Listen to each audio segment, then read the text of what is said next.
Uh, all right, this time for real. Okay. Uh, hello, hello. Welcome.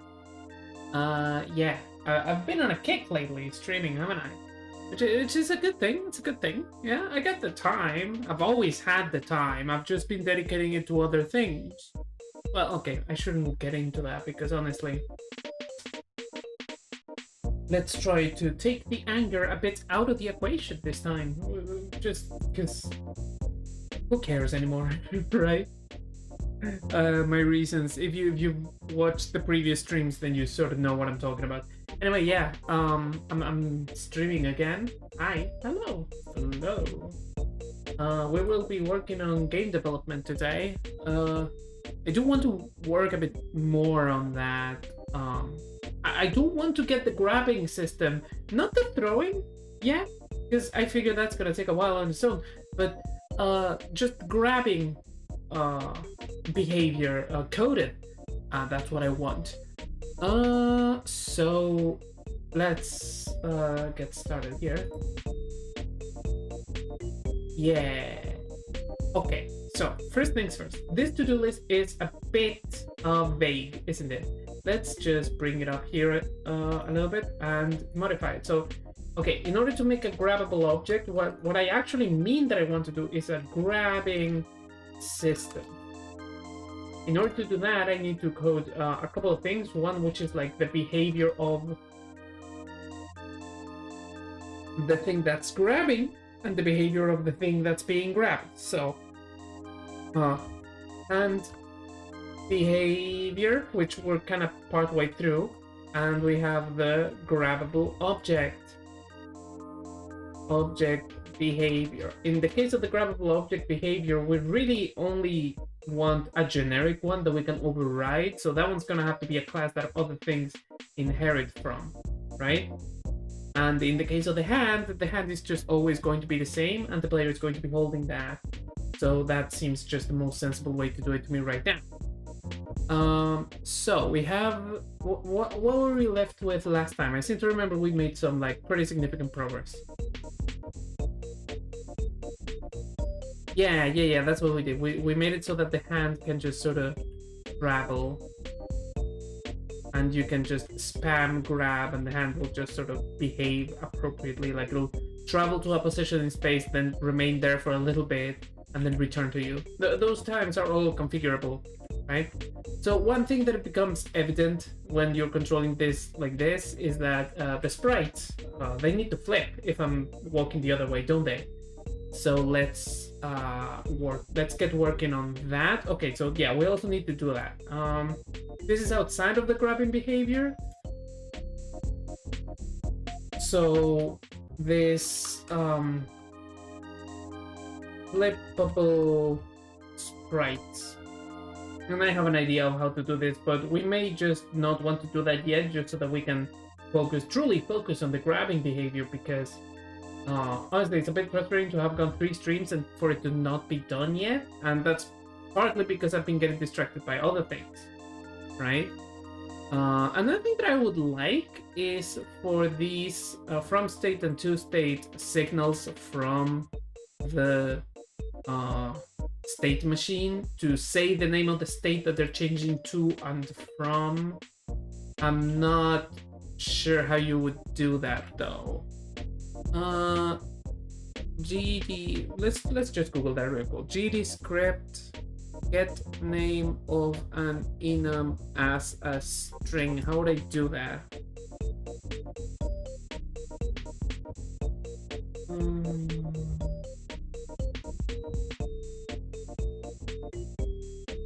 Using a dictionary?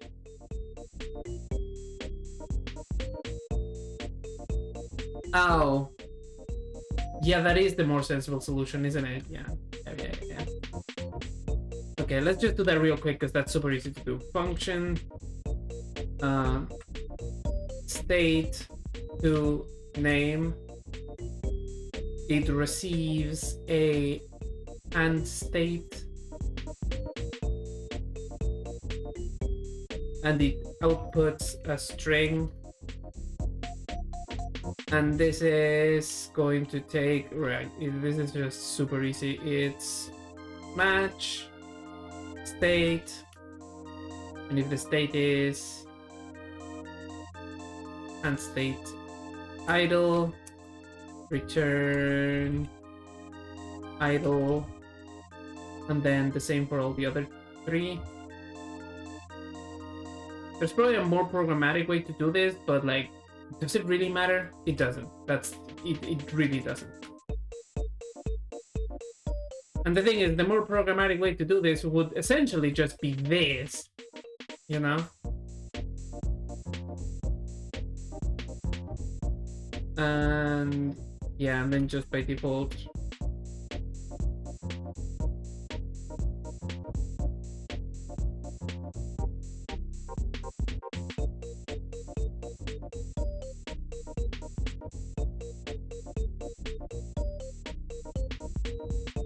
Yeah, okay. And then this is going to, rather than converting it to a string, it's going to convert it to a name. So state to name, state to name. That just makes it like, that just makes it easier. And then, yeah. Wait, actually, I should print this here.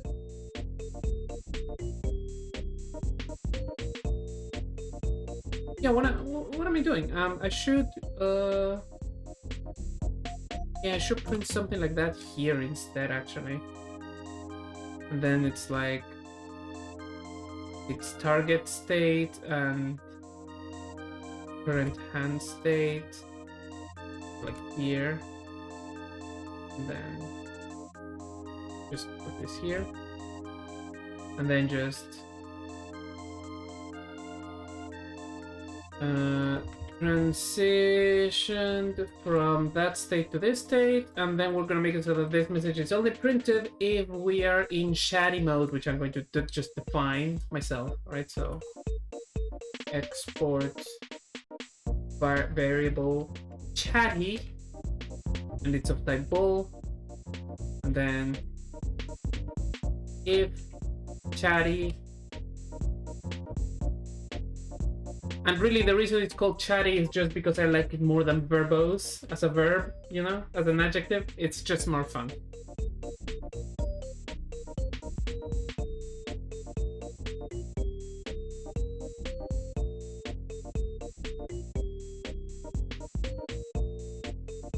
Okay. And so that'll basically just give me a variable here that I can just that'll just give me a variable here that I can turn on if I want messages to be printed to the, you know, to the console. There you go, idle to gravity. Yeah, that's a lot easier to understand. That'll be printed to the console if I want them for debugging purposes, and then when I don't want them to bother me, I can just turn this off. There you go. Right? Okay.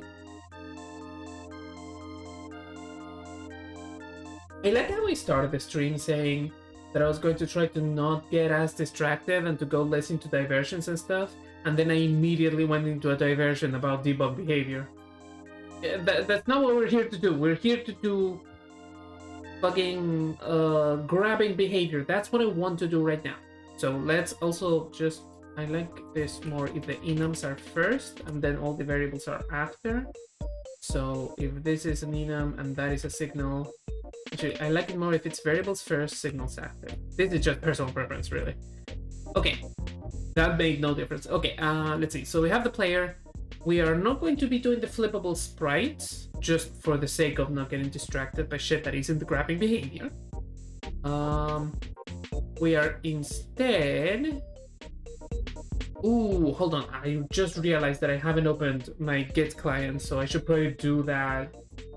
Just to make sure, like I'm pretty sure that I haven't done anything here. Yeah, there's nothing here. Okay, good. But, you know, sometimes you forget, right?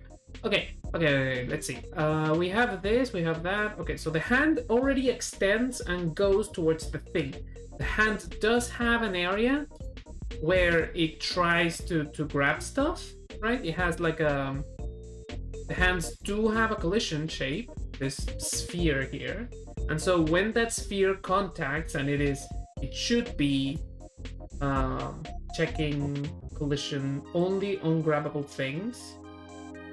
Right, so it's collisioning with the environment. I don't want it to do that. I want it to collision to detect grab targets. That's what these things should detect, grab targets, right? So then when a grab target, like for example, this grab dummy is detected, is touched by this, then the hands should be aware. Now, okay, the thing is, I don't want every grab target to be necessarily grabbable. So they're gonna have the script that is grabbable. It's something that can be detected as a potential grabbable, but it doesn't mean that it's always going to be in the state of being currently grabbable, right? Like, let me put it this way.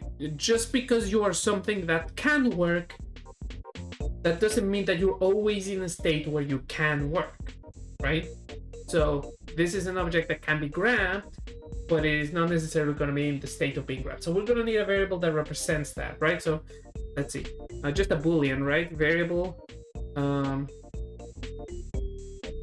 able to grab. This could be called grabbable, but then that introduces some ambiguity with the name of the class. So I like this more. It's going to be a Boolean, and whether it's true or false, it's going to depend on the classes that inherit from this, right? If something inherits from this, then it is going to have to define the behavior on what makes it grabbable and what doesn't. But by default, we're going to say that it is going to always be true. So this dummy grabbable script is going to have a method that is overridden later, right? So then we're going to have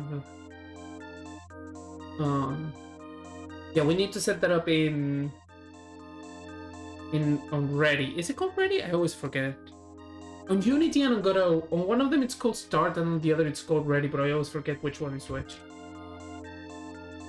This one is ready. Okay, so on ready, we're going to say that able to grab is going to be equal to true, right? And then if we need one of them to start on false, we can just override this ready from a class that extends grabbable, right?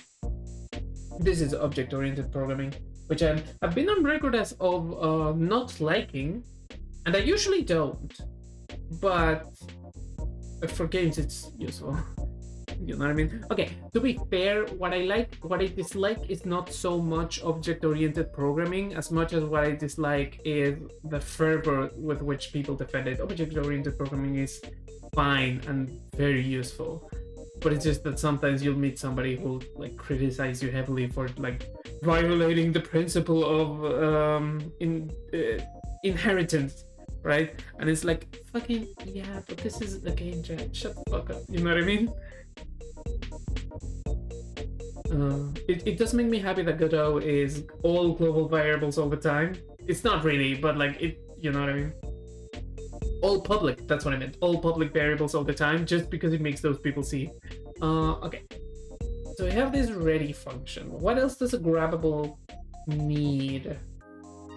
Unity, Steam, I'm gonna need you to shut the fuck up with the notifications. I don't want to show them while I'm streaming. Hold on. How do I turn these off? How do I turn the toast notifications off? Give me a minute. I mean, you didn't see it because it was on the corner that was covered, but still. Steam needs something like a streamer mode, like Discord. That would be a good feature. How do I turn off the notifications? Notifications, okay. Show notification toasts. Never. I've never liked toasts. Yeah, I can see the notifications on the client. I don't need the toasts. Okay. Okay, there we go. So back.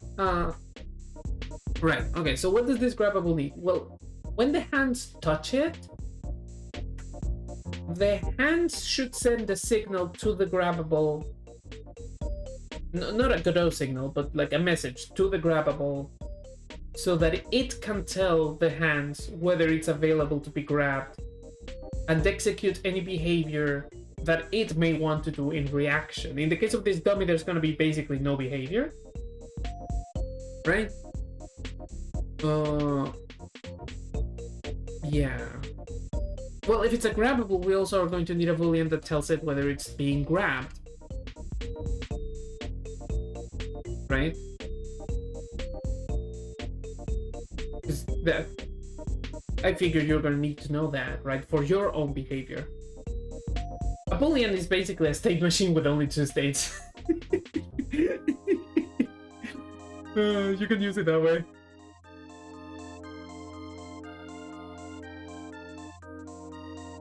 To be fair, in some languages it's 3 because you have no. Okay, so you have grab. It's gonna be false, right? So this dummy needs to, right? So yeah, this is the way I'm deciding that it's going to work. When the hands, when the hands. Let me close this. There's too many tabs. Yeah. When the hands touch a grabbable while on grab mode, so during grabbing behavior,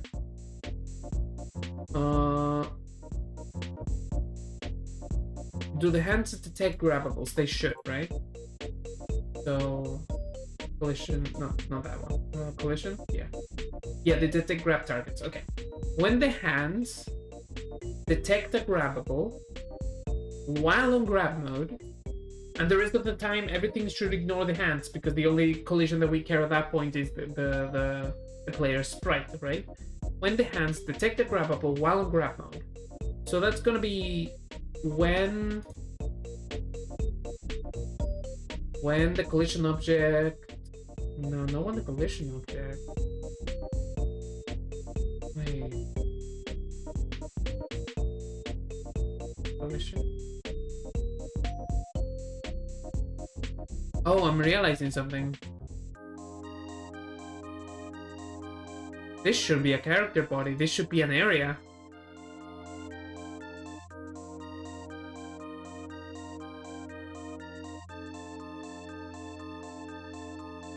Like, I've not used move and slide at any point, and the positions are set through lerps in vector space. Like, there's no reason for this not to be an area.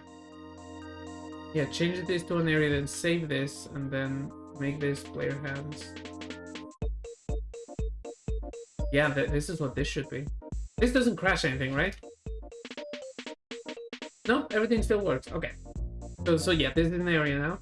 And so with that, I get access to all of these signals, right? And then I can check. Okay, I can check if body is entered. So if the area detects that a body has been entered, actually, I don't need to make it a signal because this is the same node. So I can just make it like this. Body entered.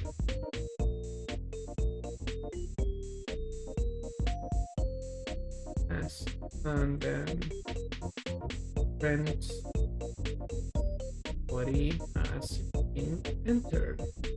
And let's see, does that work? I think that works. Like, I think you can just do that.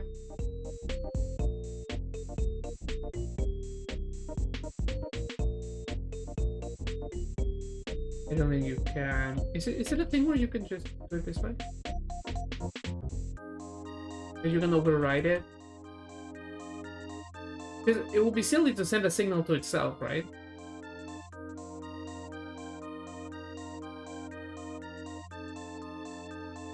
Oh, hold on.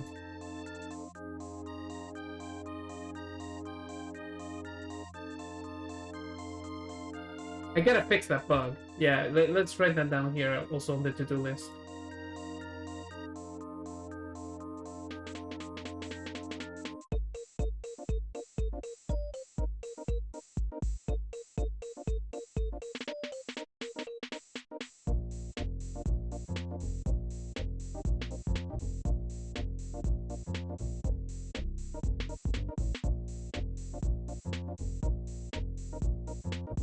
Oh, that's not what I wanted to move. Yeah. We have to make sure to fix that later. So let's make this a bit small. It's getting a tad big. Okay. So what was I on? Yeah, I was trying to test that.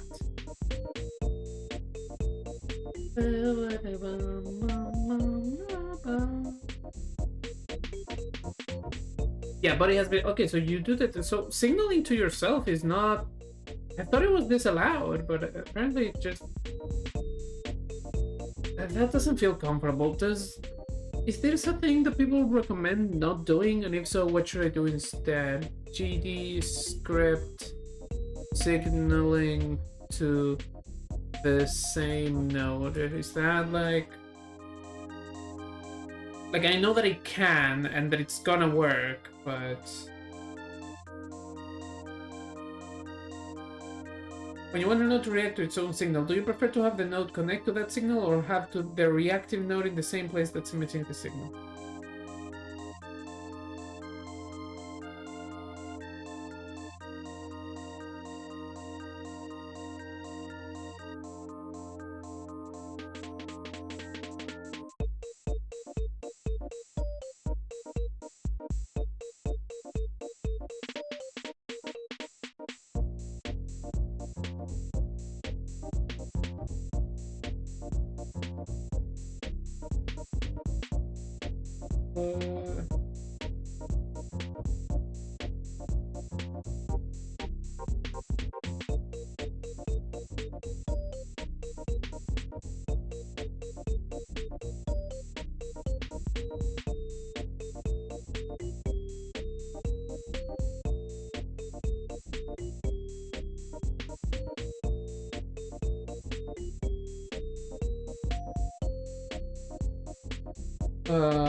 There's no way to do it otherwise.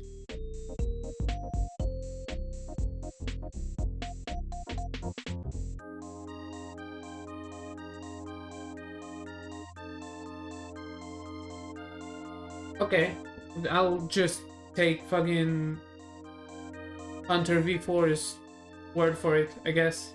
Because I don't care that much, honestly. Okay, so yeah, so this just works. We don't have to bother with it. Okay, so when a body is entered, you have to do 2 checks. First of all, well, actually, you don't have to check if it's a grabbable because you know it's gonna be a grabbable because it's a grab target. It's on that collision layer, so that's just moot. So let's just say grabbable is the body as grabbable, right? This is just for autocomplete. So then you have to do 1 check, right? Because we already know it's a grabbable. That check is what state are we on? You have to ask the state machine, right? So if that state happens to be grabbing, right?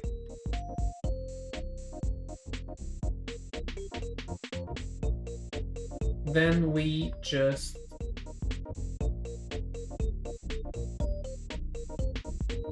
do the thing, right? So if that state happens to be grabbing, then we initiate grabbing behavior. If it's any other state, then we don't care, right? So yeah, how do I do that again? Right, it's current hand state on the state machine variable. If on state machine the current hand state is their hand state machine state grabbing. Actually, would it be grabbing?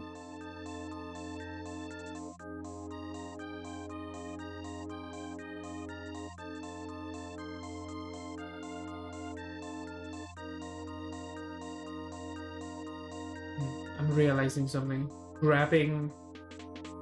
It's grabbing and holding. So it's currently going to grab. Yeah.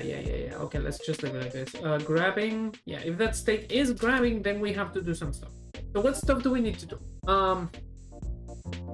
Well, we don't know whether the object is going to allow itself to be grabbed. But we do know that we have to ask it, right? So let's just take this grabbable and say that all grabbables are going to have a function that is called try is better. Try, just because it's curly. Try grab, and this is going to return a boolean, right? The idea is this boolean signals whether grab has been successful or not.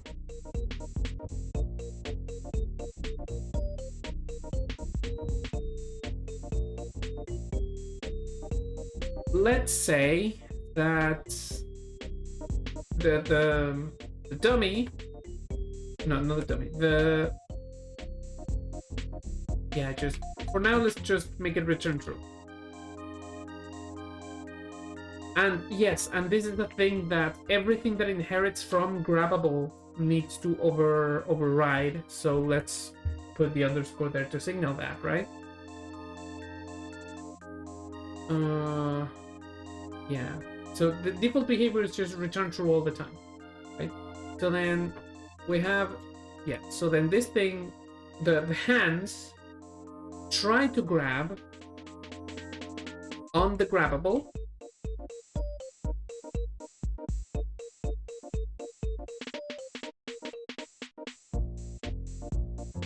Does the override work like that? A part of me suspects that if the thing is something that is a grabbable inheritor. Oh shit, doesn't work like that. Then but signing it as grabbable is going to make it so that it just uses the base object. No way, right? No way, because then that wouldn't be useful. Let's test it just to make sure, but I'm pretty sure that it shouldn't do that. Right? So it should print true every time here, right? I really have to fix that bug. That's so annoying. True. True. True. Okay. And then we should expect that if we make a class that inherits from grabbable but overrides the try grab function to something that returns false, then that is going to be the behavior, right? That's what I would expect. So let's just code that real quick and dirty. Just create new script, grabbable inherit, right? I create it, and then this grabbable inherit is just name, class name, grabbable inherit, and then all that this is just otherwise the same as the grabbable, except that the try grab function returns false. And then we decide that the dummy is a grabbable inherit rather than a grabbable, right? And then we run the simulation and it should say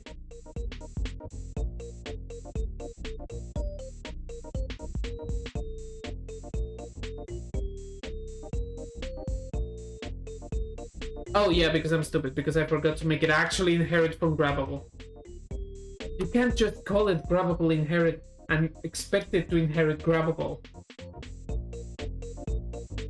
False. Oh, okay, so it works. Okay, good. So then the name doesn't really affect it. Okay, good. That's so good to know. Okay, so close that, make you a grabbable again, and delete this useless GT script. Okay.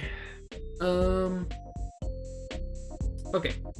So we have this try grab that is going to do whatever it needs to do in case this object needs to react to being attempted to be grabbed. But in this case it doesn't, because it's just the dummy. And then return whether it's allowing itself to be grabbed. So actually return able to grab, right? If it's able to be grabbed, then why wouldn't it be grabbed, right? So that's just the logic. Return whether that is the case or not. Then the hands are going to call that function, and depending on the result, are going to react one way or another. And if this, if they manage to grab, so if this is true, then you grab, right? So The first thing that happens when you grab something is that the state machine has to be told that you're trying to state change, right? On state machine. So you gotta tell the state machine, hey, we're going to change to this state.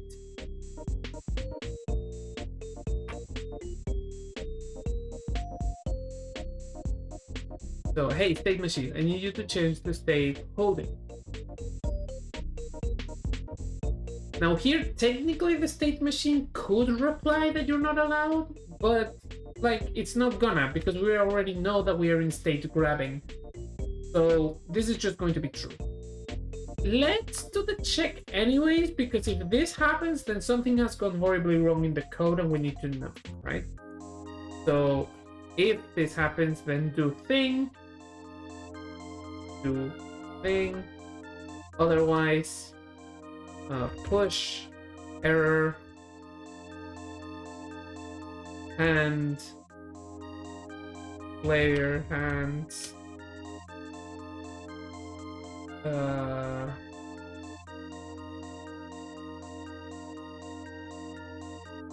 expected state machine to allow transition from grabbing to holding, but it did not. And this shouldn't happen, so that's why I'm being pretty extreme. I'm pushing an error there, right? This should be impossible. Actually, let's write that just to be sure. Should not be possible. And just be more explicit about it so that I know why I decided that I was going to throw an error. Then, okay, so it's going to try to change the state, and upon changing the state, actually, does this return a yes or no? It should return true or false, right?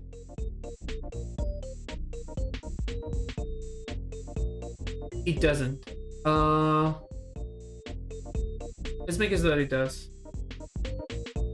Cool. Return true, otherwise return false. That just aids communication, doesn't it? Okay, so yes, if you have returned true, that means that the grabbable has allowed itself to be grabbed, and the state machine has allowed the state to change. So that means that the hands now have to grab the thing. So the way that we would do that, how do we handle grabbing the thing? Okay, this, we don't want this. Discard. Okay.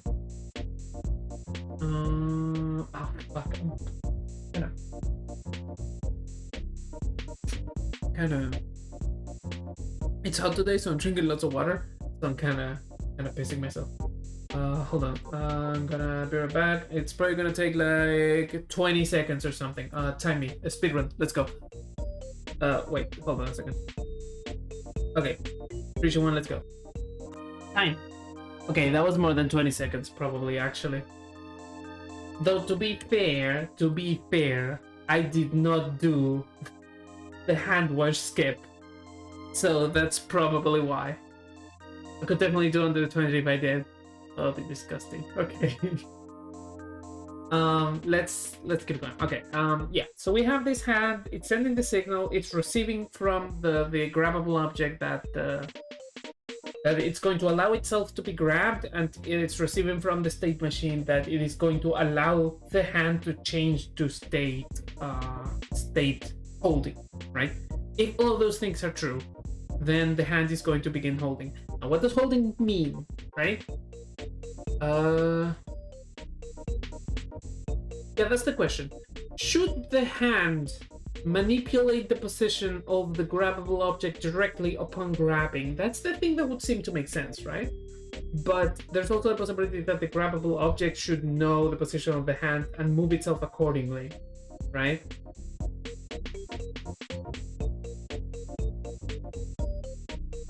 And I'm wondering which one is better.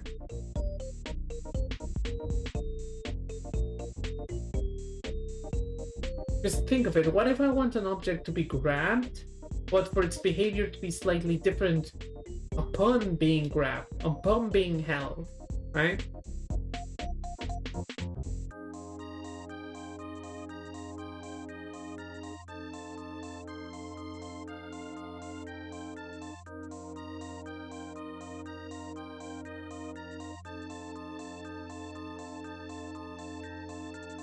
Like that it doesn't go to the hand of the player, necessarily. Then would it be easier to code an exception in the player, right? Or to code an exception in the grabbable object? Well, the grabbable object is the class that all the grabbables are going to inherit from. Oh, but what if I want the hands to be the ones that behave differently when that happens? Ooh, what about then? Shit. Well, maybe I could just decide that hands are never going to behave differently. But that is a bit stringent, a bit constricting, a bit not really allowing me to change stuff. Maybe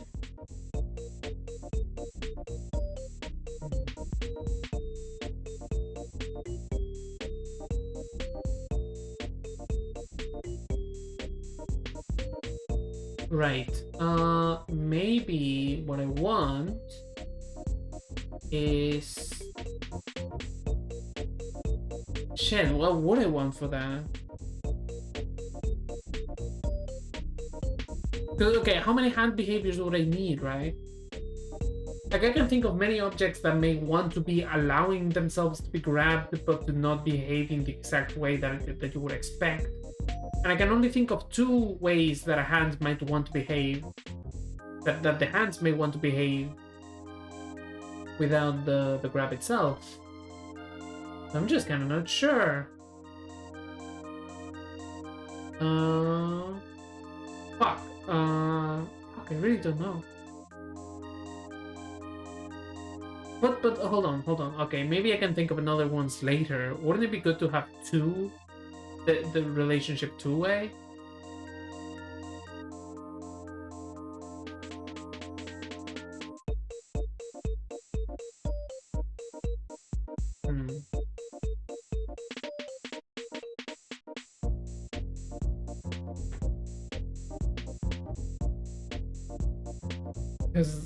Cause oh fuck.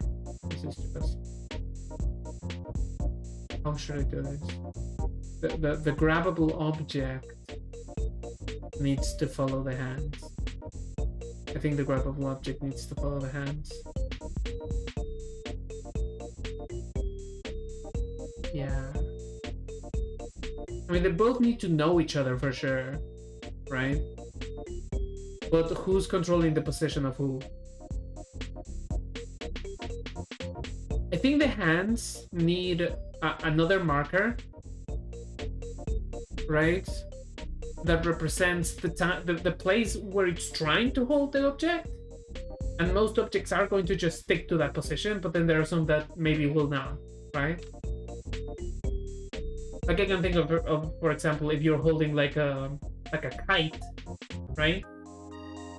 Like the kite may want to know that position so that it can set itself to the right position, like above it, but it's not gonna want to be held in that position, is it? Just for example, I don't know why I would put a kite in this game, but you know what I mean? Like I can think of stuff like that, stuff that like you grab and it's now floating ethereally above you, for example, something like that. I want to allow for that possibility. So then the player, yeah, let's do it like that. And then we can control that through the animator, right? If we need like very precise positioning. So yeah, let's add a marker. This is going to be, right now, let's put it like here, right? Just a little bit in front of the hands. This is going to be the held position. And then the hand is going to need to be aware of that held position. So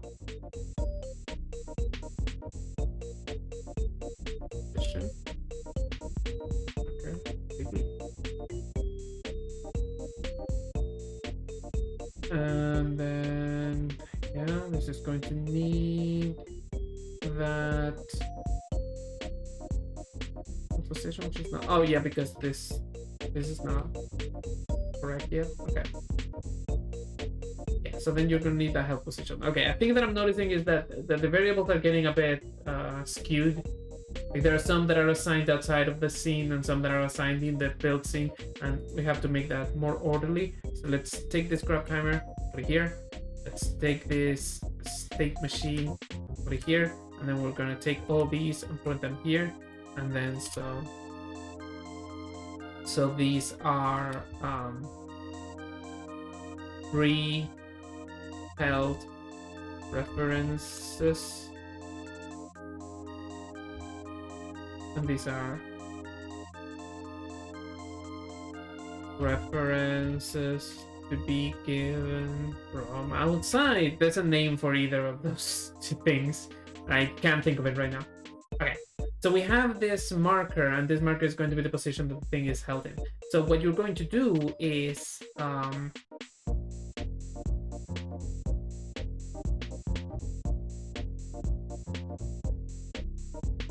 well, actually, we can just not bother actually. Because we can just give that marker in the try grab, and so the thing is going to receive it, and then if it doesn't need it, it's just going to discard it. But like if it does need it, it's going to hold on to it, right? So then we can have try being grabbed at this position, right? And then the grabbables are going to receive that position, so they're going to be receiving held position marker 3D, right? So then if this is able to be grabbed,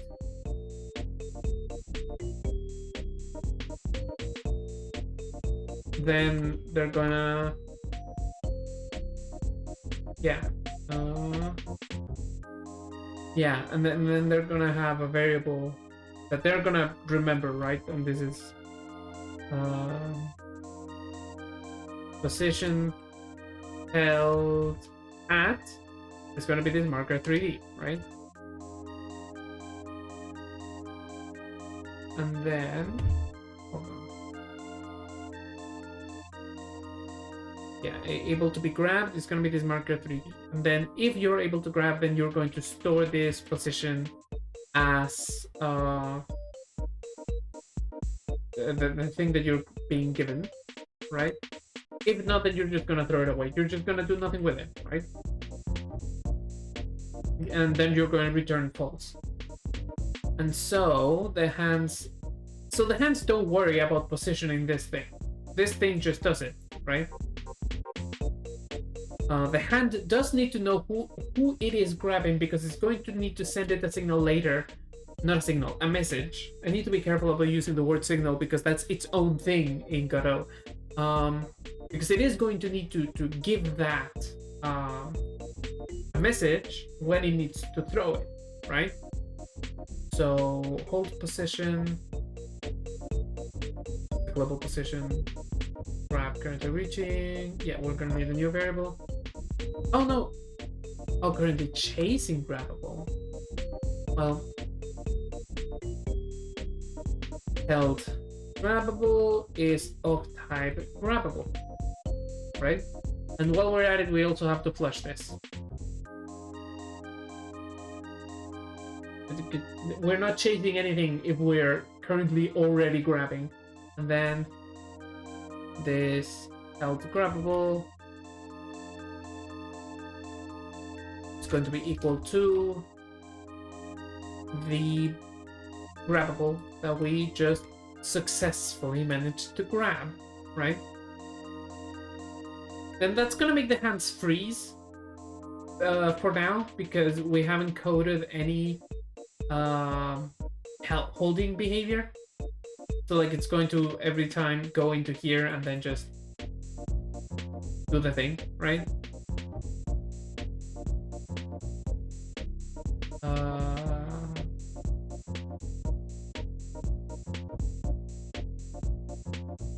Wait, what does this achieve?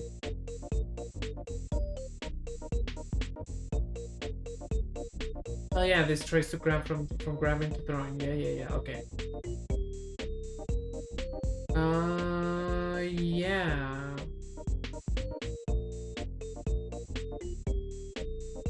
So we're not gonna care about the behavior of the thing right now. We're just gonna tell the dummy, hey, your default behavior when you've been grabbed is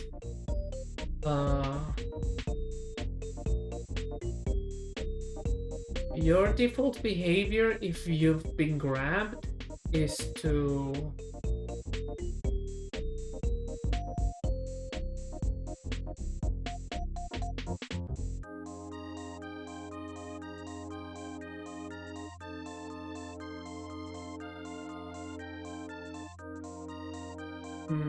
hey y'all.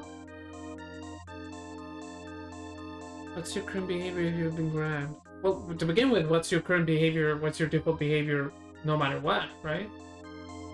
Yeah, let's create a physics update, so func physics process, right? And then this is going to just do a very simple thing.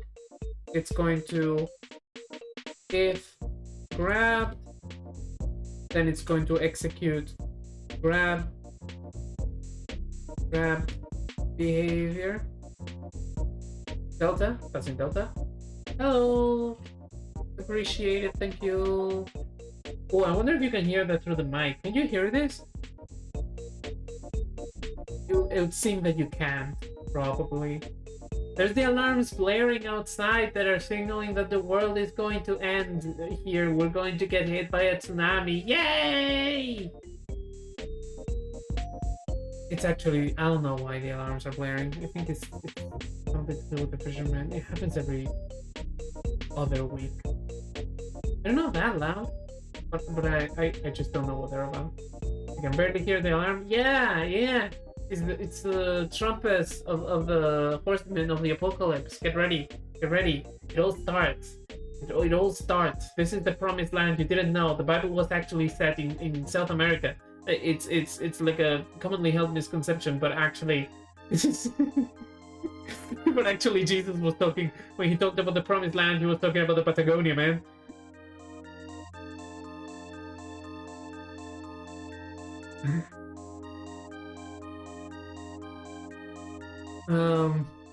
Don't worry, I'll be staying here. Ain't no way in hell I'm getting fucking raptured. Are you kidding?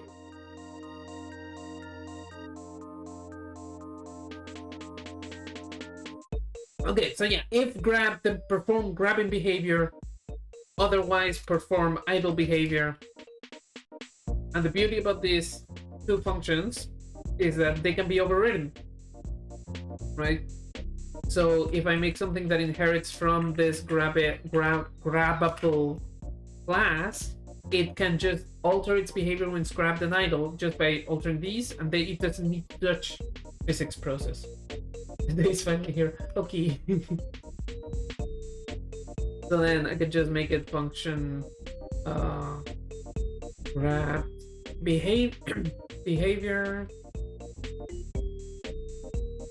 It receives a delta that is a type float. Jesus. It's going to just pass. It's going to be empty for now. And then function idle behavior. It's going to receive a delta that is of type float. And it's going to be to pass, right? So then if I make something that is a grabbable, but it's like something else, and I need to do a thing when it's idle and a different thing when it's grabbed, I can just use these two functions and overwrite them with my own code, and the rest of the functionality of the thing is going to be intact. The grabbed behavior, I'm going to do, the idle behavior I'm going to put as empty because everything is going to have a different idle behavior. I don't want like a default one. The default one is just stay in place and do nothing, right? The grabbed behavior, the default one is actually important because I expect that many things are going to be using it. And that thing is going to be chasing the hands, right? If you are being grabbed by the hands, then you follow the position of the hands. But more specifically, you're actually following the position that you're trying to be held at. So what it's going to be is just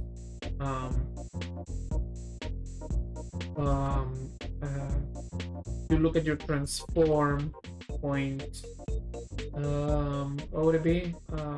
Global position. position?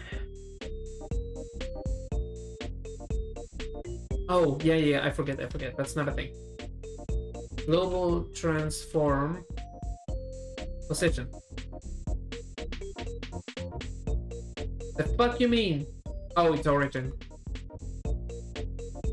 I feel like I just learned the last stream that there is a way to write that is not a huge pain in the ass like that. I forget what it was.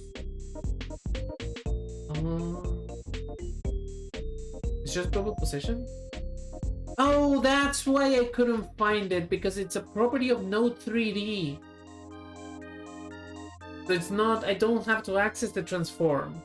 Okay, that's what it is. Global position, just make it by itself, and then I make it so that this is equal to, well, it should be the marker, right? The markers, global position.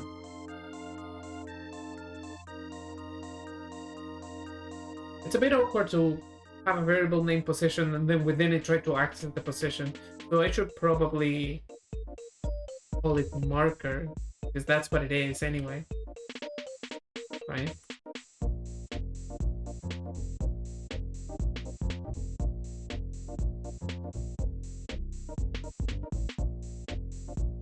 So then the idea is I do that, and then this is going to stick to a position relative to the hand, right? When it is grabbed. And that doesn't seem to be happening. The hand froze, which is correct because we haven't yet programmed the hand behavior. But this thing, this grabbable, should be sticking to it. And it isn't. What's going on?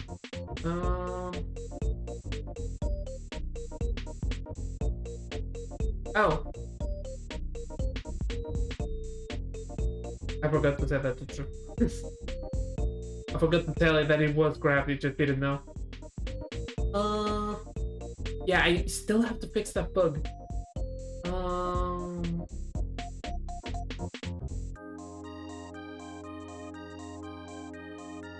Okay. Yeah, okay, and it's moving, and it's not turning with the axis that it's being grabbed at. That's an issue. Well, that's a considerably simpler issue to fix. Yeah, like it's just staying at the same rotation relative to the world. Okay. That can be easily fixed. I mean...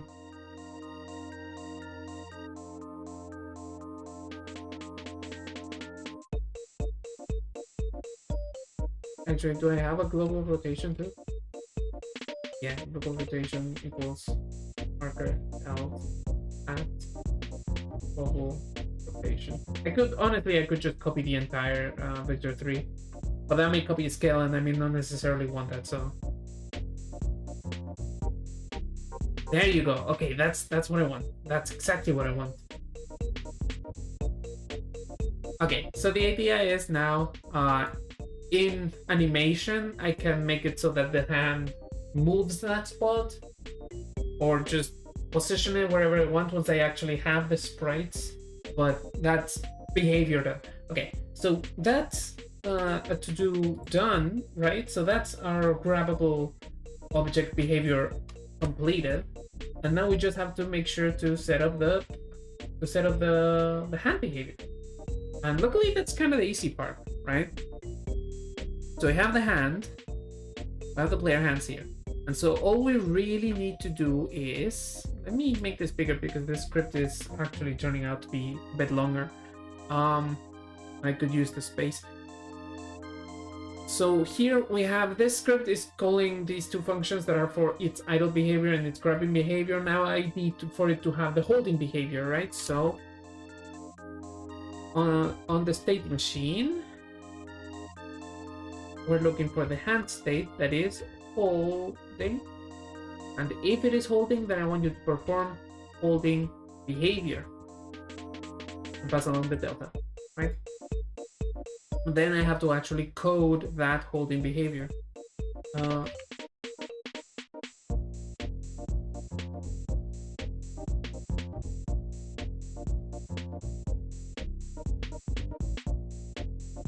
here's the thing. that holding behavior is going to be different eventually, but I'm not gonna know that until I have the animations that I need to perform and fucking whatever. So for now, it's just gonna be the same as the idle behavior, right? The idea is just I need the hand to sort of stay in the position that has been assigned to it. I may want it to be a different position later, or just for it to be animated differently. I may want the holding to only last a certain amount of time or whatever. I don't know. But like right now, that's all I need it to be, right? So you grab it and you put it there, right? Okay, so that part, easy.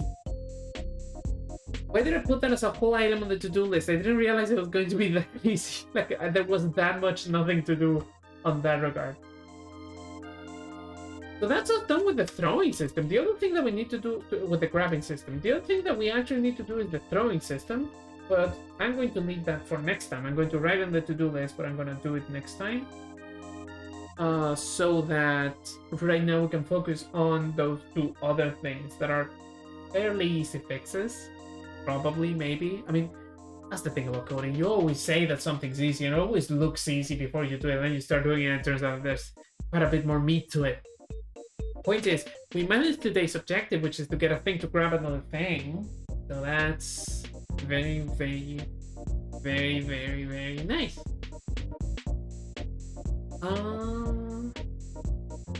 Right. So how do we handle? Right, so flipping sprites. It's the player who needs to flip its sprites, doesn't it? The player needs to know whether it's heading left or right and then use that to flip sprites.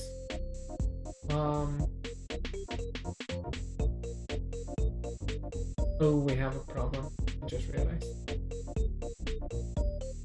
Because the thing I was thinking is to flip sprites by having an object that is sprite flippable, right?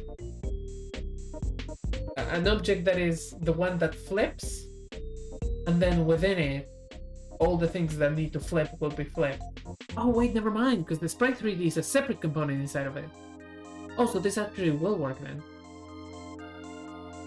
Okay, yeah, that works. Okay, so then we're going to need a child node, and this is the node. It's going to have to be a node 3D because it has to have a scale, right? It cannot just be a naked node. And this is going to be the flipper, right? And so what this flipper does is it hooks up to the movement handler.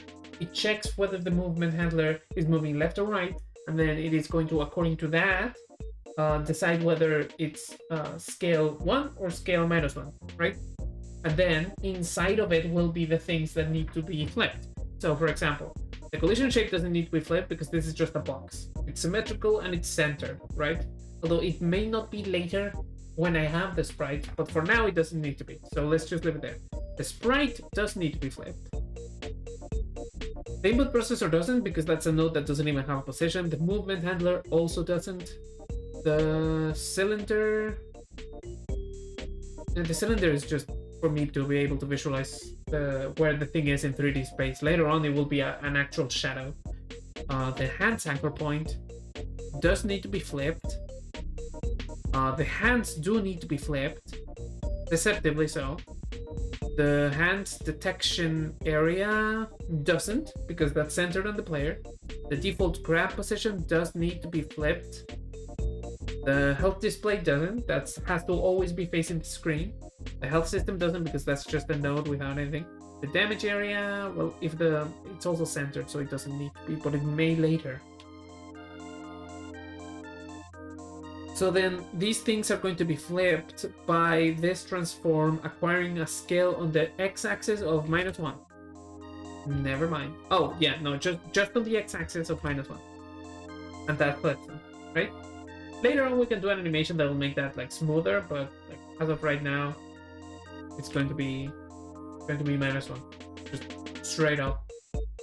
right? I don't want to do any complicated transitions until I actually have the sprites, because only then we'll actually be able to see if the transitions look good or if they're overdoing it, right? So then the flipper does this. It's going on the input processor. Yeah, so the flipper is going to have its own script. The script is going to be on the player. This is going to be the script, and it is the sprite flipper. Then this sprite flipper is added here. So now this thing has this script. It's going to extend a node 3D because we need to know that it has that scale. And we're gonna give it a name so that we can access it later if we need to, although I don't think we need to. This is like a pretty small thing. This is going to be called the sprite flipper. And so what this does is it's going to need to be aware of a movement handler. It's going to need to be aware of the player's movement handler. Right? So we assign it that. And then it's going to check the values on the movement handler and use those to decide whether it flips or not. Right? So what values do we need to check on the movement handler? It should be just not horizontal input. Wait, what? Oh, this is the input processor. Never mind. Yeah, that's not one. It's the movement handler. It's going to be checking the current horizontal speed, right?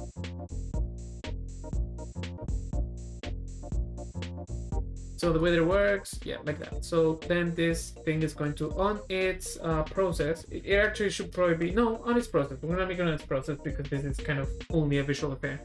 No, it isn't.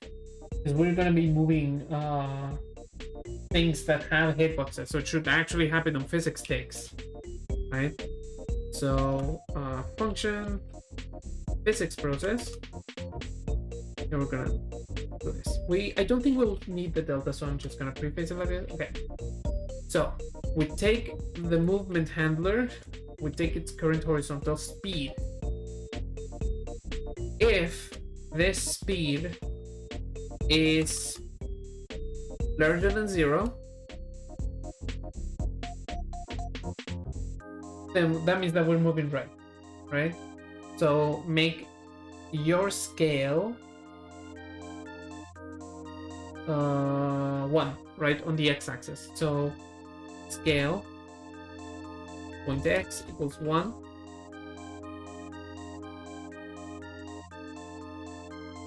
If it is smaller than 0,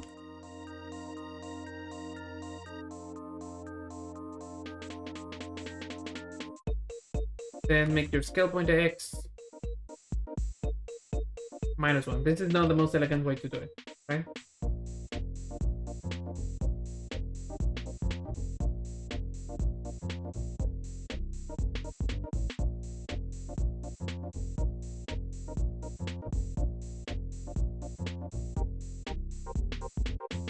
Okay, it feels a bit sluggish that I press right and it only moves flips a little bit later, but that's just because we don't have animations. Because it's still moving towards the right, it's just that it's breaking. When I have actual sprites, I'm gonna ask the artist, who's a really good artist, by the way, to give me a sprite of the thing just sort of breaking, right? And that's gonna make it feel more reactive. Right now, we only really care about this. One thing though, I saw a bit of a weird behavior. Yeah, like the hand seemed to start in held mode, which I'm not sure why that is. Why are the hands starting in held? State machine, can you tell me when you're changing things? Yeah, you went from idle to grabbing for no reason that I can tell. Because I wasn't pressing anything. Why did you go from idle to grabbing? What's the deal there? Well, first of all, was I not pressing anything? Grab is J and X, and I wasn't pressing any of them. So yeah, there's no reason why you should be doing that. Why are you doing that? And state machine.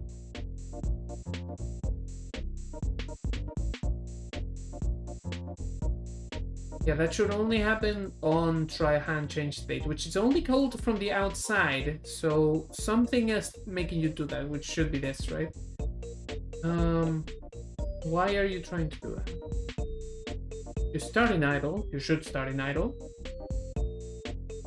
And then on query input,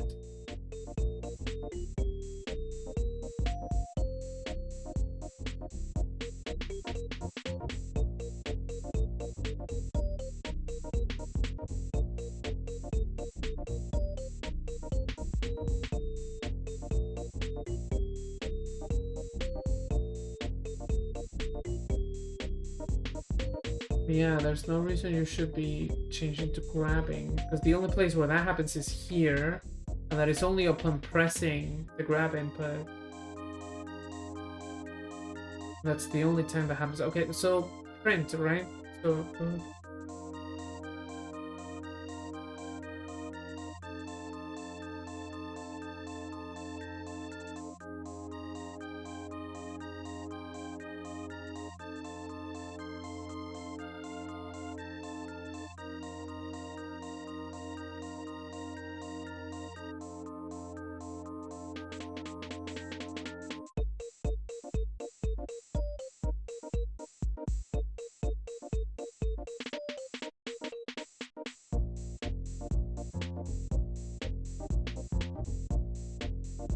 so let's do the same thing that I did with the other one, and just have a variable that is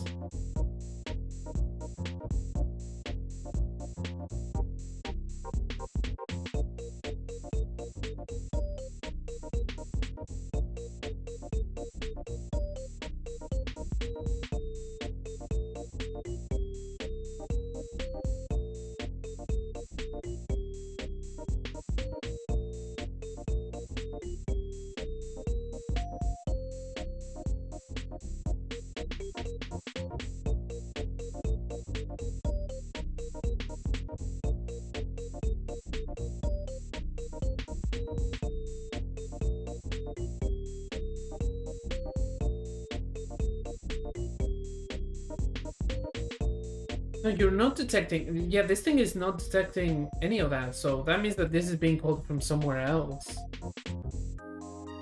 Okay, let's get a stack trace then. Go to the state machine and try to get it to error so that I get a stack trace. Push error stack trace so that I can see who's calling this, right? So this is being called by query input in player hands on line 60. Oh, I forgot to set it to chatty. Stupid. I set that whole variable and I forgot to set it. Yeah, please be chatty now. That means we don't need the error. But this still helps me. Why is this on query input, right? Input processor grab input. I'm supposed to press. It doesn't make sense to me. Why is the input processor setting it as pressed at just frame 1? And oh, why is it doing it now when it wasn't before?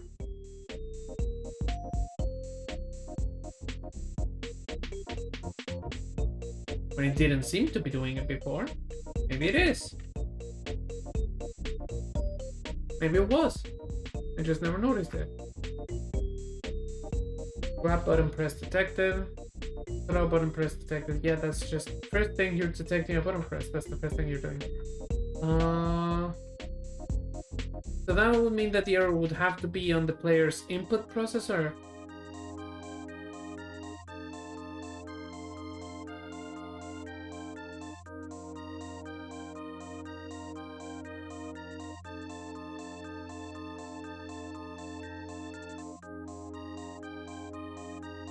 What are the enums?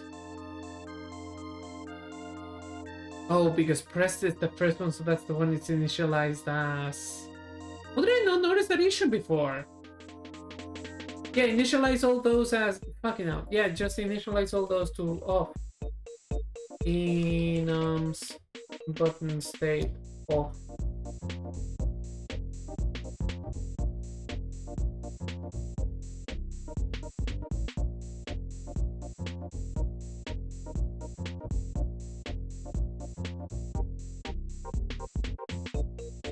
There we go. Yeah, okay. So that. Okay, so I don't need you to be chatty, and I don't need you to be chatty either. Thank you. Okay, so that fixes the flippable sprites. Let's see if we can figure out this super speed bug, and then I'll call it for today on the coding. So the issue is that if I'm pressing any direction while the game is loading, it'll just launch me at huge speed in that direction, right? And that speed is impossible to achieve if I'm just holding it normally, no matter how long I hold it for. It's not a friction thing because there's no friction, right? So it happens in both directions, right? So what's the issue? Well, if it's something with the movement of the player, then it's probably the movement handler, isn't it? Let's try to, every single physics tick, print the current horizontal speed and see if it takes any frames to increase to a huge number. First of all, behavior if I don't press anything. It's just 0 the whole time, right? If I do press, then it's those numbers, which are huge numbers, and it starts 0 on frame 1 and then 81 on the second one. So that means that, what does that mean actually?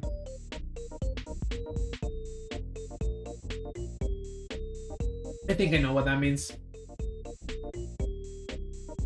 Hey, how would you print delta?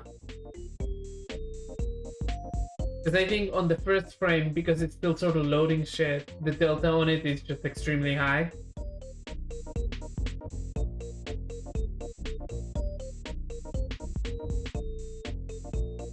Where's that?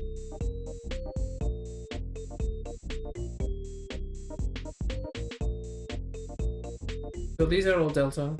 No, they're the same value every time. Okay, so it's not a delta thing. It's not that. Okay, good. So we've discarded that. It's not an incongruence in the value of delta. So then what's the deal? Presumably the first time this function is being ran, it is giving an erroneous value, right? A value that is way too large. So on first frame it's 0. Then it does its whole calculations. Actually, what is it at the end of the first frame, right? It should be the same value as it's going to be on the second frame, but you never know.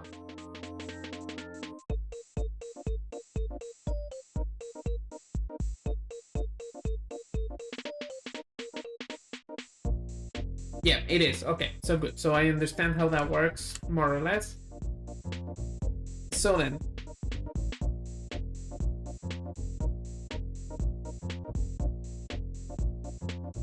presumably it's this one that's returning an erroneous value. So let's check for that, right? Because I don't think this gets modified again. Oh no, it does. It does twice. Okay, so these are 2 places where it could be being set to a value that it shouldn't be. So let's check on the first one. The value is about 82. So let's just remember that value is the one that's way too high. So here, it's being set wrong here, and then this one is going to carry on that. So then calculate horizontal velocity is the problem here. Calculate horizontal velocity is asking for the input number. Okay, so maybe the value of input number is what's erroneous here. Maybe it's getting a way too large value here and then not clamping it, because why would it? This value is supposed to be between 0 and 1, right? So let's check that. If it is that is what's wrong, then we need to check on the input processor because that's the one who provides that value. So print me that value. Tell me what it is. It should be between 0 and 1. First of all, let's check normally. 1 minus 1, and because I'm not using an analog method of input, it's just those two values. If I do this, then what is it frame 1? It's just 1. So then that value is not erroneous. So then it's something that's happening in calculate horizontal velocity that's happening wrong. So we know that the issue is in this function.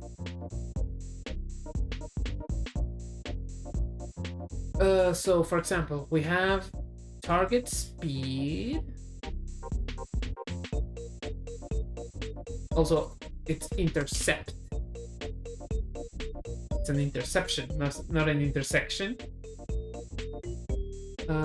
We have target speed, which is the current active params, maximum horizontal speed. We have an issue. Because the input number we know is correct. So if this is wrong, then it's because this is wrong. So let's check if that is wrong, right? So every time you run this, I want you to tell me the value of that. So it's 8 always. There's no reason on the first frame it should be different if I'm holding the button. So no, it's just 8 always. Okay, so that's fine, right? So then is it the acceleration? Is it get horizontal acceleration? That's weird, right?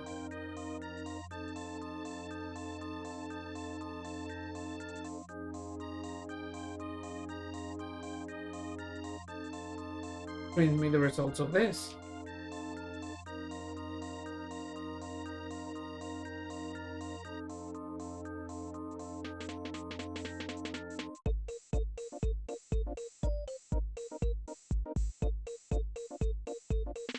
Zero five, but that's air acceleration, and this is ground acceleration, so those are just good.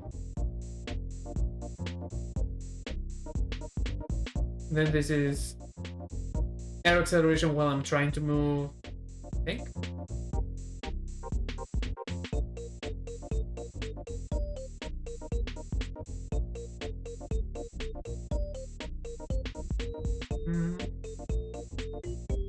I don't think that will have anything to do with it, because that's the same as when I'm doing this. That's still 0.15, so that's not a wrong value. So it's not get horizontal acceleration that's wrong.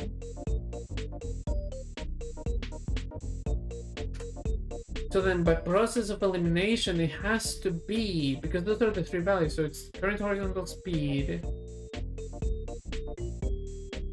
Hold on. What is current horizontal speed? Because we haven't set it yet at this point, have we? It should be 0, but is it 0?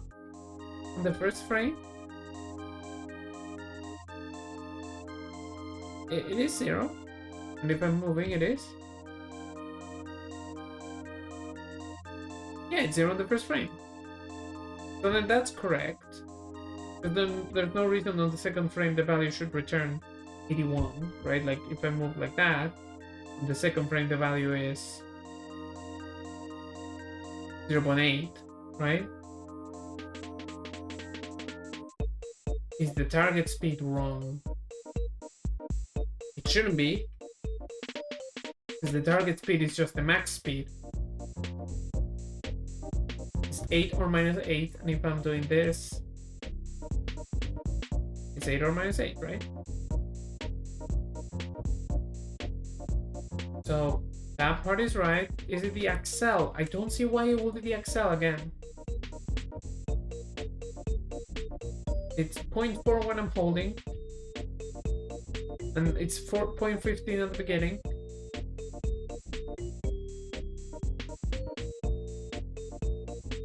Then it's doing that, right? So that's puzzling, because the value comes wrong here on the second frame, but there's nothing here that would suggest that that would become the wrong value, right? Like, why would that value become wrong if all of those three values are right? It's 0 every time, and then if I do this... Yeah, it echoes the values that it returns, which is what I would expect. So it's 0.15. Does it... Why is it for 0.15 the first time?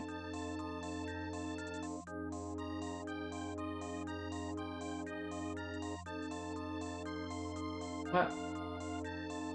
0. So on frame 1, the current horizontal speed is 0. The target speed is 8, which is the max speed in that direction. The acceleration is 0.15. So move towards speed 8 with a target speed... Yeah, move from 0 to target speed 8 with an acceleration of 0.15. By an amount of 0.15 rather.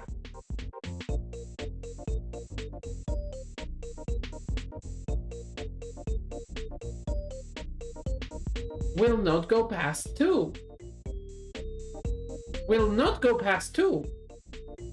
So if it will not go past 2, then this should never be able to return 81 unless target speed was 81 for some reason.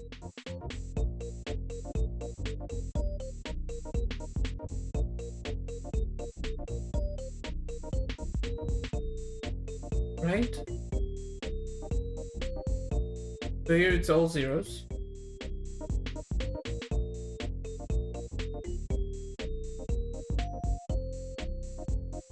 So if it's not that target speed is 81, that means that something else is altering current horizontal speed then. It's coming in already the wrong value is what's happening. So then yeah, current horizontal speed is like it's going from... So something is setting this number to 81.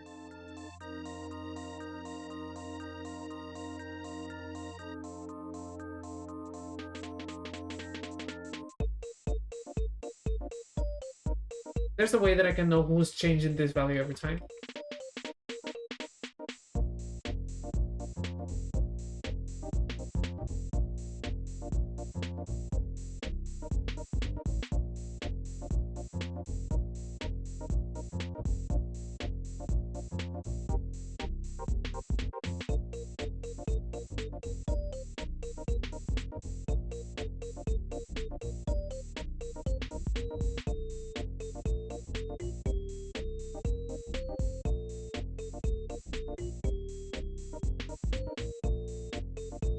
If the value is larger than 75, push me an error.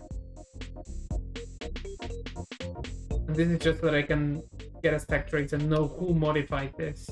Because it shouldn't be modified from outside. Right, behavior normal. Okay, so I'm getting 49 errors. The first one is the one that I want, because all the others are just being set from the horizontal velocity. So who's setting you so high?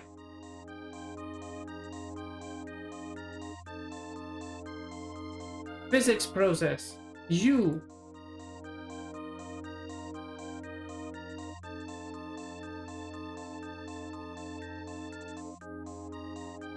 It's this bit. The first frame that this happens, this is being set to 81 when it shouldn't.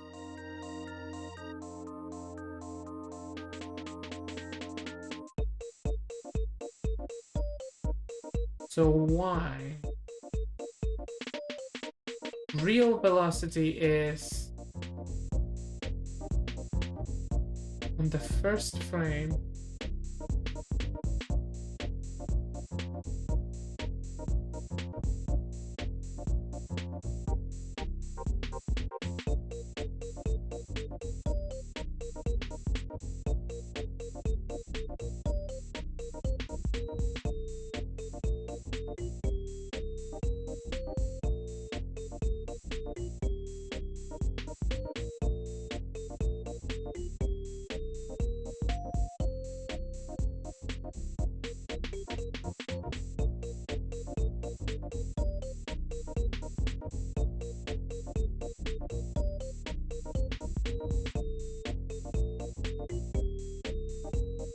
Actually, just print this. Okay. So yeah, the presumption is that that value is erroring on. It's erroring on. It's erroring on. That's difficult to say. Erroring. It's giving me an error on the first frame. It's giving me a value that's way too large, right?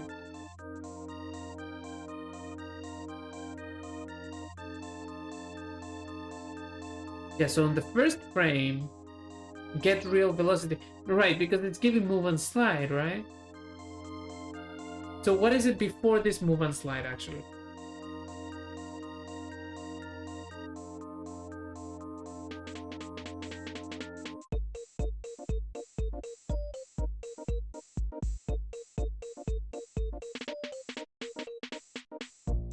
It's 0, 0, 0, right? Because there hasn't been a call yet. Then on the first call, it's giving -8, -1.5, 81 on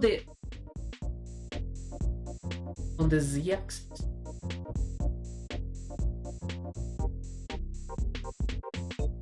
Wait. Are we lined on the? Are we lined up on the z-axis on the test scene? We are. Oh, I know what's happening. Those 81, they are this distance. So let's test that, right? Let's test that. If I take the player and I move it way the far away, way the fuck far away, now the velocity is going to be so much higher.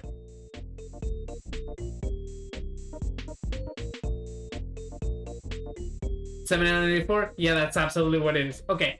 So then, what's happening is that the path snapper that snaps this guy to this path, oh Jesus, to that cyan path that you see over there, is moving the player. And so the velocity, the movement handler is checking that movement, is realizing that that's happened, that movement happened, and it's saying, oh, we must be moving incredibly fast. And I don't need that because that's not real movement, not in the sense that I care about it. So what I need to do is to make it so that the player's path snapper inside of its movement handler is not using move and slide to get that movement, right? Please tell me that you were using it so that I can just take it out and it's that easy. Local position to snap position as local curve, that's right, Y rotation degrees, snap position as global, snap position as global, snap position as global. So you just return a position, right? So it's the movement handler that does that.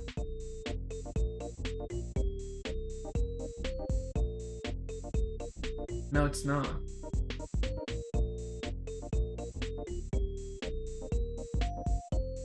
Yeah, movement. So it's the movement handler calling snap position, which should be happening somewhere like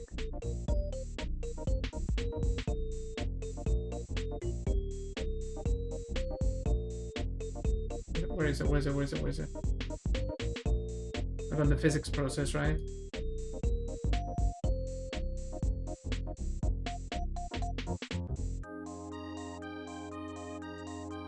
Yeah, you're snapping the position to the path and then moving and sliding.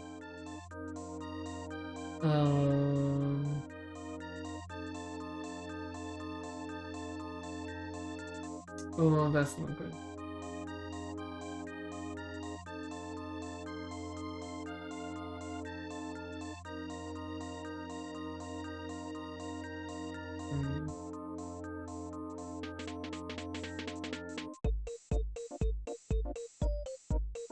Because the issue is that well, there is a better way to fix this issue. Actually, I'm just realizing because the issue is that it's starting away from the path, so putting it on the path gives it incredible velocity. So I could just make it so that it always starts on the path, and like I could do that just by setting it very close on the path snapper and just being on the scene and just being fine with that. But there's a programmatical way to do this that is better, because it also means that I can do it on the editor, move it on the editor, and it will move along the path, right? Which is making it so that the path snapper is a tool script. Now here we have to be careful because tool scripts are scary.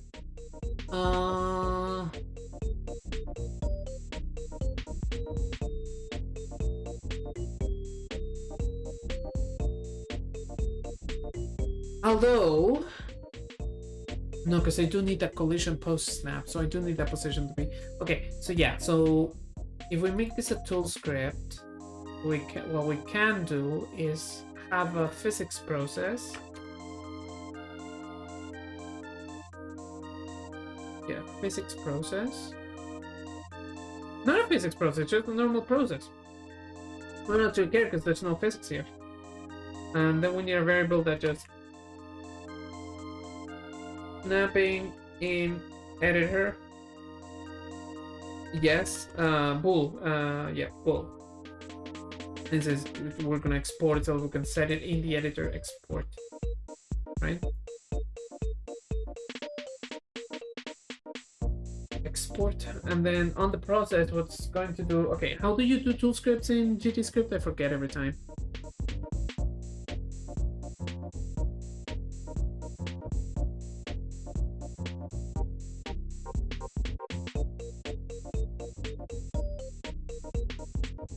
Yeah, engine is editor hint.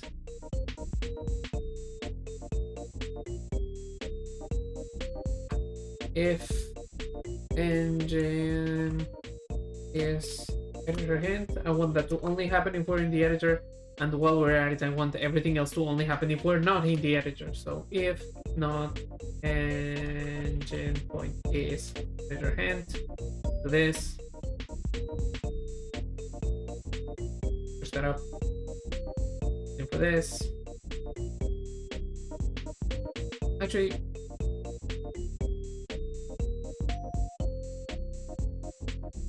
is this going to work? Because this real accident.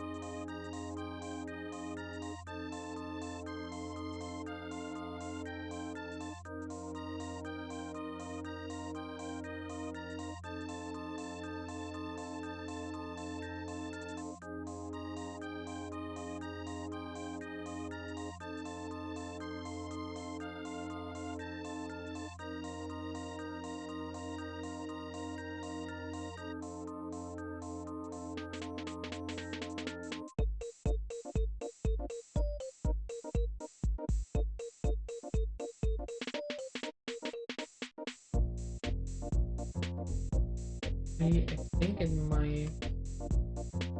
Because all this shit gets called from somewhere else, so I don't really need to. That is editor hint. If the other shit is not running in the editor, then this is not gonna crash because of that. So if the engine is editor hint, then if the engine is in the editor, then I want us to every single frame go snap position to path. I want you to give you just the global position of this node.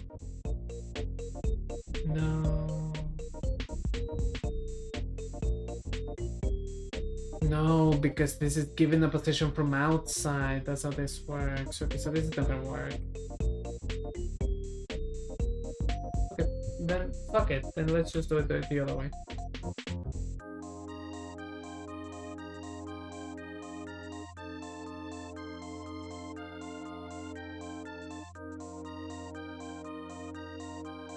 Yep, that just works. And then we just gotta make sure that that's always sort of the case. I mean, it's fixed, kind of. Right? It's just a consideration that we have to have when we're building the scenarios. Yeah. I'll consider that fixed. It's fixed enough for our purposes, is what it is. Okay, so one last thing, I'm gonna do this on stream because if I don't, I'm going to forget. I'm going to go to my repo. I'm not gonna let you see that. But I'm going to go to my repository to actually push all the changes. Let me hit save. Get out of this. Yeah, that is my desktop. Let me give you the BRB screen so that I'm just showing you an ugly background.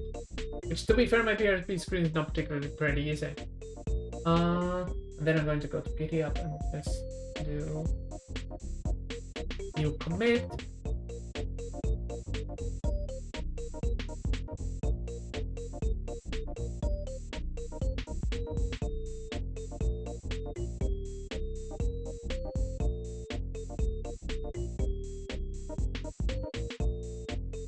Commit push. And there we go. Now we won't fucking forget. Alright. Yeah. Thus ends the coding portion of today's stream. Stay tuned, because in the near future we are going to be playing Blasphemous. Yeah, I've been having fun with that game. I want to make some more progress, so I'm gonna be doing that. But first, I'm gonna be right back. Gonna take a little break. I'm gonna leave you with this music, I guess. No, actually, I'm not gonna leave you with this one. I'm gonna leave you with a different one. From the same game, though.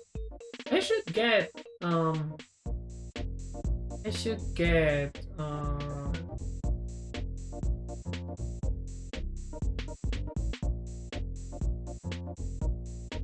get some other music to put in these screens. Just for the sake of variety, you know? Because I've been using these for a while. Anyway, yeah, I'm gonna be right back. I'll be seeing you later, and then I'll have the game set up. Okay.